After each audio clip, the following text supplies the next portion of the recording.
اے ایمان والو، جو مال ہم نے تم کو دیا ہے اس میں سے اس دن کے آنے سے پہلے پہلے خرچ کر لو جس میں نہ اعمال کا سودا ہو اور نہ دوستی اور سفارش ہو سکے، اور کفر کرنے والے لوگ ظالم ہیں۔ اللہ وہ معبود برحق ہے کہ اس کے سوا کوئی عبادت کے لائق نہیں، زندہ ہے، سب کو تھامنے والا، اسے نہ اونگ آتی ہے نہ نیند۔ جو کچھ آسمانوں میں اور جو کچھ زمین میں ہے سب اسی کا ہے۔ کون ہے کہ اس کی اجازت کے بغیر اس سے کسی کی سفارش کر سکے؟ جو کچھ لوگوں کے روبرو ہو رہا ہے اور جو کچھ ان کے پیچھے ہو چکا ہے اسے سب معلوم ہے، اور لوگ اس کی معلومات میں سے کسی چیز پر دسترس حاصل نہیں کر سکتے۔ ہاں، جس قدر وہ چاہتا ہے اسی قدر معلوم کرا دیتا ہے۔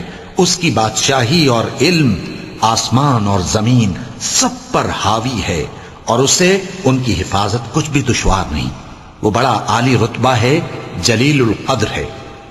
دین اسلام میں کوئی زبردستی نہیں ہے، ہدایت صاف طور پر ظاہر اور گمراہی سے الگ ہو چکی ہے۔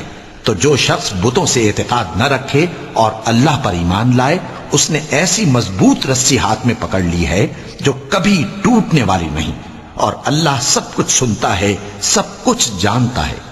جو لوگ ایمان لائے ہیں ان کا دوست اللہ ہے کہ اندھیرے سے نکال کر روشنی میں لے جاتا ہے، اور جو کافر ہیں ان کے دوست شیطان ہیں کہ ان کو روشنی سے نکال کر اندھیرے میں لے جاتے ہیں۔ یہی لوگ اہل دوزخ ہیں کہ اس میں ہمیشہ رہیں گے۔ بھلا تم نے اس شخص کو نہیں دیکھا جو اس غرور کے سبب سے کہ اللہ نے اس کو سلطنت بخشی تھی، ابراہیم سے اپنے پروردگار کے بارے میں جھگڑنے لگا؟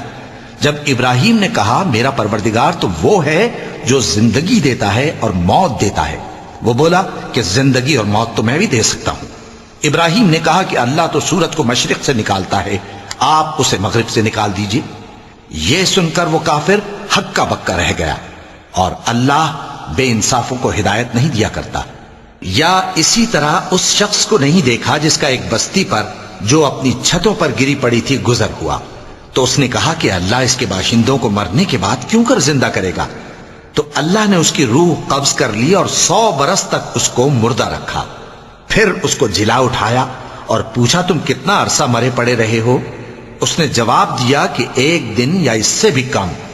اللہ نے فرمایا نہیں بلکہ 100 برس مرے رہے ہو، اور اپنے کھانے پینے کی چیزوں کو دیکھو کہ اتنی مدت میں مطلق سڑی بسی نہیں، اور اپنے گدھے کو بھی دیکھو جو مرا پڑا ہے۔ غرض ان باتوں سے یہ ہے کہ ہم تم کو لوگوں کے لیے اپنی قدرت کی نشانی بنائیں۔ اور ہاں، گدھے کی ہڈیوں کو دیکھو کہ ہم ان کو کس طرح جوڑے دیتے اور ان پر کس طرح گوشت پوست چڑھائے دیتے ہیں۔ جب یہ واقعات اس کے مشاہدے میں آئے تو بول اٹھا کہ میں یقین کرتا ہوں کہ اللہ ہر چیز پر قادر ہے۔